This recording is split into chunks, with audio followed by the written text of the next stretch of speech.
If you are tired of telling yourself, your friends, or even your family that you're going to do something and then weeks go by and you haven't done it or you haven't even started it, this video will help you exit your lazy era and move into your productive era without shaming you into compliance. We're not going to shame you for the fact that you're lazy. We are going to treat laziness as a symptom of a bigger issue or block that you are not facing in your life, because that's what it is. If you're new to my channel, my name's Natalie and I help you get your shit together by sharing ways in which I am currently getting my shit together. I'm 20 years old. I don't know everything about productivity, but I am taking actionable steps to become a more productive person.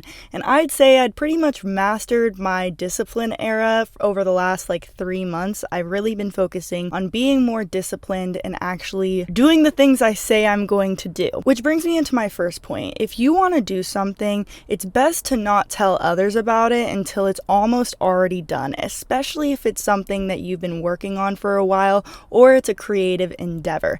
Keep silent about your plans, and I mean move in silence. Don't be that person on Snapchat saying, I move in silence. Then why can't I hear you? If you move in silence, then why can't I hear you? Can you please just shut up and do what you're meant to do? I saw this really funny analogy on Instagram the other day. You can fart 1,000,000 times and nobody will care, but the second that one of your farts smell, everyone says, oh bro, that's so gross, that's so gross.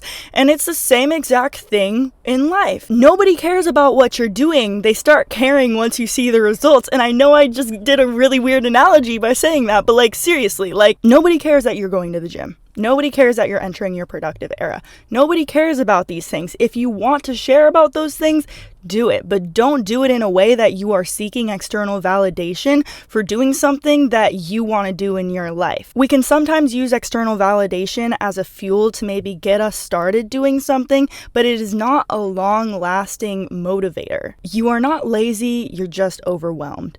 We often take our laziness and apply it to our entire personality. I'm just a lazy person. I just can't do anything with myself. I'm just never going to be successful. Stop talking to yourself like that. Think of everything you say as a spell. You are casting a spell on your life, and that doesn't mean it's there forever, but it is there until you recognize that your subconscious is actively listening to you. If you call yourself lazy after having an off day, you are letting one day that you took off define your entire existence. You are not a lazy person. This setback, no matter if it was 2 weeks, no matter if it was a month, no matter if it was an entire year, has nothing to do with your inherent worth. You are inherently worthy even if you are lazy. But again, that's not the case, because laziness is a symptom of a way bigger issue. Also, telling yourself that you are inherently lazy doesn't actually do anything. It'll just shame you for something that you're already going through, and it doesn't actually help you get to the root of the issue.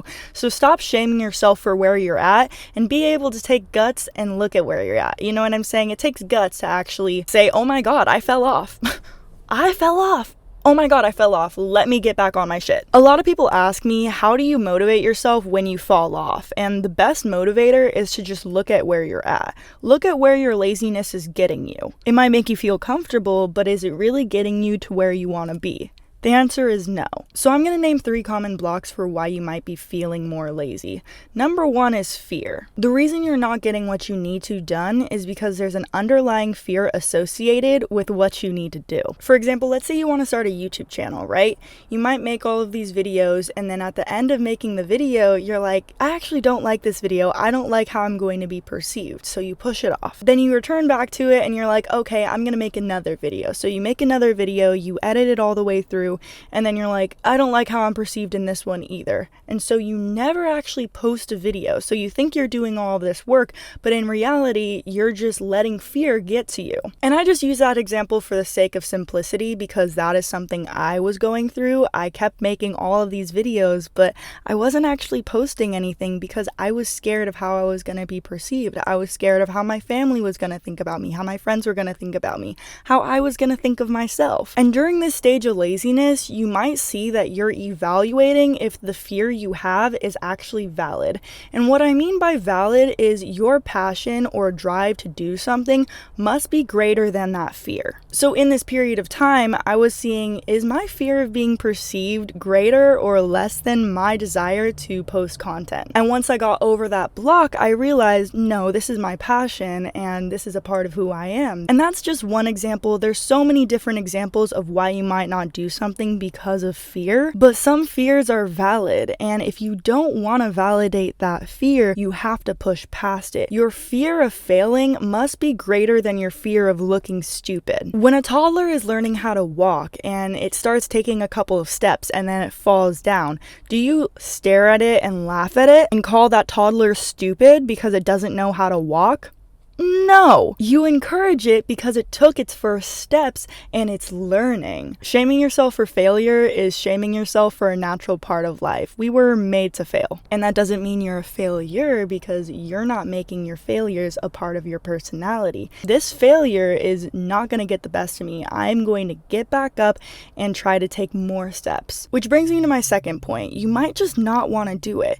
If this thing is something you cannot bring yourself to do because it's boring, it gives you a headache, there's all of these things about it that are causing you a negative experience, you might be lazy because you genuinely do not want to do this thing. When it comes to tasks you don't want to do, there's two ways you deal with them. Number one, this might be a task that you don't want to do, but it's necessary for you to do.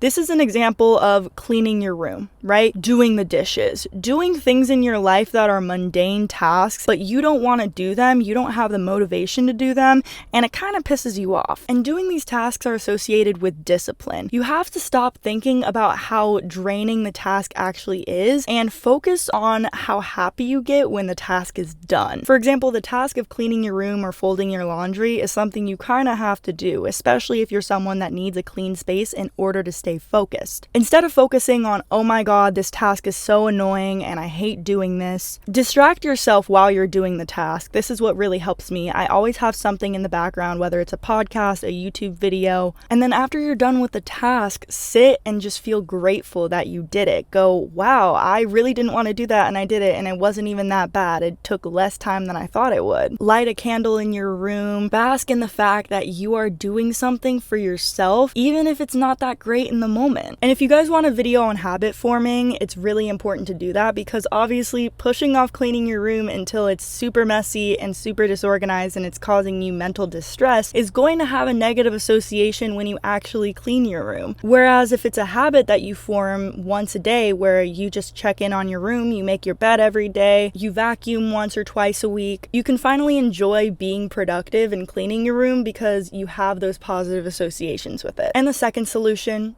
don't do it. If you cannot bring yourself to do something, if it's causing you so much mental distress, do not do it. Even if you started doing this thing going, oh my god, this is my passion, and then all of a sudden you lost your passion for it, it might have just been a passion you had for a short amount of time, and that's perfectly okay. And obviously, use your intuition for this. Sometimes you're going through a difficult period. Look at what you're already doing. If you can't find the motivation to do something, you might not value what you're already doing, and that's causing you a lot of distress and depression, honestly, because it feels like you're putting in all of this work and then there's no reward. Nobody wants to feel like their work is taken for granted, and so many of us are in that predicament where we're in a job we don't like. There's things in our life that we have to sacrifice, and that is a natural part of life. You have to see the value in what you're already doing so that you can bring yourself back to that initial motivation you had for doing that thing, or else it's not worth it to continue to put yourself through hell just to try to find some type of motivation or, settle for a job you don't actually want to do. Ask yourself if there's a shift that you can take in your work that'll make you feel of value again. For example, if you're working for a company and you have no passion for the field you're in, you might want to see if you can switch to a different area of your company where you can use more of your creative side. Share how you're feeling to other people too, so that you can get an outsider's perspective on why you might be feeling so unmotivated. And if you feel like you've hit a glass ceiling in your work and there's nowhere to go, start looking for an exit strategy. Which brings me to my third reason you might feel lazy. you're exhausted. You're feeling burnt out and you're not honoring your rest days because you're trying to catch up with everything you're trying to do. When you think about how we evolved into modern humans, we didn't do work that we didn't immediately see the value in. You built a house for your family. You tended to the garden for your food. You learned how to knit and sew so that you can make clothes for your family. These are all things that we saw an immediate benefit in. But nowadays, our work is more shifted towards doing things for the good of the company, doing things for the good of America, doing things for the good of, we don't know why we're doing the things we're doing them for money. It gives us food, it gives us security, it gives us the things we need to live, but it also makes us feel like we don't have what we need. In most jobs nowadays, you are being physically and mentally drained doing things that you don't see the immediate benefit in because you have to wait for your paycheck in another 2 weeks. And that brings me to my fourth point. I didn't think I was gonna have a fourth point, but it just came to me. You're getting sick. You might be feeling lazy because you're not honoring your body, you are not balancing the things you need to balance, and therefore you're exhausted all of the time. The stress hormones in your brain, like cortisol, play a huge part in your motivation and if you're lazy or not. If your cortisol levels are out of whack, you might feel like you don't have any motivation, or you might feel like you're stressed out all the time. And that might lead to exhaustion and other symptoms like depression, anxiety, autoimmune disorders, so many different sicknesses. So if this is something where you've been lazy for a very long period of time, I think it's very important to check in with your doctor and see if anything is wrong. There's good types of stress called eustress, and then there's bad stresses, which is distress. A lot of us don't actually know how to balance eustress and distress. We are always in distress because we're constantly putting all of this pressure on ourselves, and then when we fail, we have no motivation and we just throw everything away. And the goal isn't to not relax. The goal isn't to not have our moments where we're just being ourselves, spending time with friends, being in nature. The goal isn't to eliminate those things from our lives. It's to learn how to balance them and to not feel guilty. We live in a society that prioritizes productivity, and in doing so, when we're not working, when we decide to rest, we feel unproductive and lazy. When you're not lazy, you just need to rest. Because if you don't, you'll become more sick. And again, if you've had this symptom of laziness for a long period of time, I think it's very important to talk to mental health professionals. If you are constantly exhausted, there might be an underlying reason for it. But to wrap this video up, the main thing that you need to do if you want to get into your productive era, start making lists and check off the lists, because when you see the value of what you're doing, you see yourself physically crossing off the list, it really helps me, because a lot of the time I'll just do things because I'm supposed to do them, but I won't actually see the value in them. So when I see that I'm being productive, it makes me want to be more productive. Also, treat yourself. Like, if you do what you need to do for the day, go get yourself a coffee, or it doesn't even have to be anything of monetary value. You can go take yourself on a walk or spend time in nature. Do something that makes you feel good. And with that being said, you guys, thank you guys so much for watching this video. I actually have to go into work because I have to, make money. But let me know what you related to on this video. Exit your lazy era, get into your productive era, because you are worthy of it. And if you're in this weird holding period, ask yourself, what can I do to release myself from this fear? What can I do right now to make myself feel okay with what I'm already doing? Because you can't expect yourself to do more and up the threshold if you don't even see the value in where you're already at. Anyways, thank you guys so much. Be sure to like this video, subscribe, and check out all my other social medias. I'll see you guys in the next one.